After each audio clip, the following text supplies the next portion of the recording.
Assalamualaikum warahmatullahi wabarakatuh. Selamat siang, perkenalkan saya Liza Fikri dan bersama saya Sahra, hari ini kami akan memaparkan hasil resensi 5 artikel dengan tema besar teori konstruktivisme dalam pembelajaran. betul Liza, presentasi ini juga akan menyoroti bagaimana konstruktivisme diterapkan dalam pembelajaran, baik di kelas maupun di era digital, serta dampaknya terhadap siswa. Konstruktivisme dan pembelajaran IPA. Artikel pertama karya Agus Haryadi Supriyanto tahun 2019 membahas konstruktivisme dari sejarah hingga penerapannya di pembelajaran IPA. Artikel ini menegaskan 5 prinsip utama konstruktivisme, termasuk pentingnya pengetahuan awal siswa, pembelajaran sebagai konstruksi pengetahuan, dan konteks sosial dalam pembelajaran. Penulis juga membahas variasi konstruktivisme, individual, sosial, radikal, dan moderat, serta mengaitkannya dengan praktik IPA di kelas.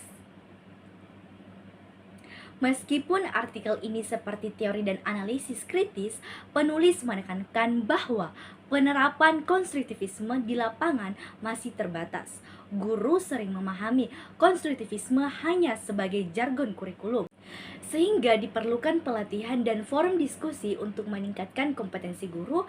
Metodologi yang digunakan adalah kajian literatur, sehingga artikel ini bersifat konseptual dan reflektif.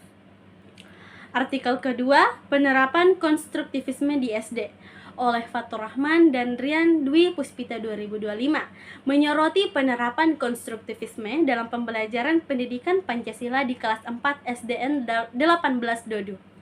Guru menggunakan problem-based learning dan culturally responsive teaching agar pembelajaran lebih kontekstual dan kolaboratif. Siswa aktif bertanya dan mampu mengaitkan nilai Pancasila dengan pengalaman sehari-hari. Metodologi penelitian bersifat kualitatif dengan observasi, wawancara, dan dokumentasi. Kelebihan artikel ini adalah memberikan bukti nyata praktik di kelas sehingga guru bisa mencontoh. Namun, lingkup penelitian terbatas pada satu kelas dan minim pembahasan tantangan guru sehingga hasilnya sulit untuk digeneralisasi. Artikel ketiga, teori konstruktivisme dalam dunia pembelajaran. Artikel ketiga ini ditulis oleh Nabila Suroya dan tim 2025 menjelaskan siswa sebagai subjek aktif dalam membangun pengetahuan. Artikel ini menghubungkan konstruktivisme dengan model pembelajaran modern seperti problem-based learning, inquiry-based learning, dan experiential learning.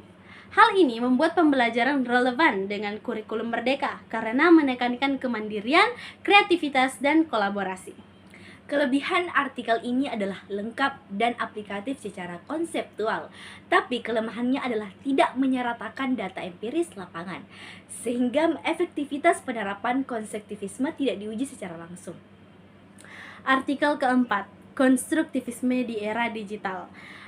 Karya Naili Aulia Rahmani dan tim pada tahun 2023 menekankan konstruktivisme di era digital.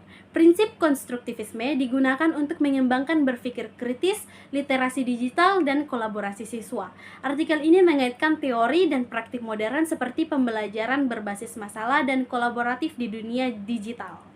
Kelebihan dari artikel ini adalah relevansi dengan tuntutan pendidikan modern, dan kelemahannya terdapat pada rekomendasi yang masih umum dan tidak operasional, serta tidak menyertakan data empiris lapangan.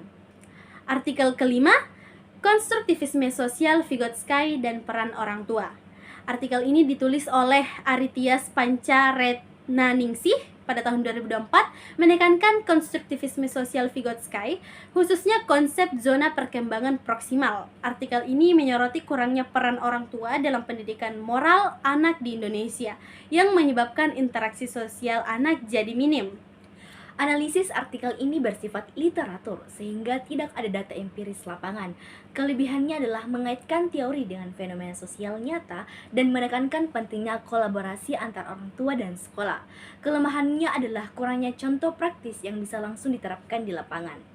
Dari kelima artikel, terlihat bahwa artikel 1 dan 3 menekankan teori secara komprehensif.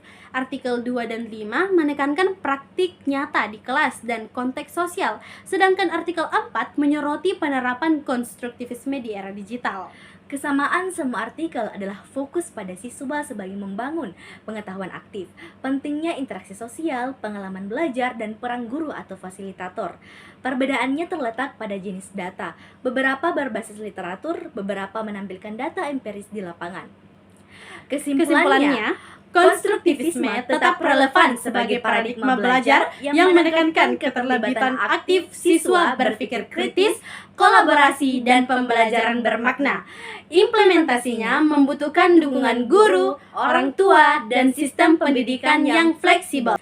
Dengan penerapan yang tepat, konstruktivisme dapat meningkatkan kualitas pendidikan di berbagai mata pelajaran dan mendukung tujuan kurikulum merdeka. Demikianlah presentasi kami. Terima kasih atas perhatian teman-teman semua. Wassalamualaikum warahmatullahi wabarakatuh.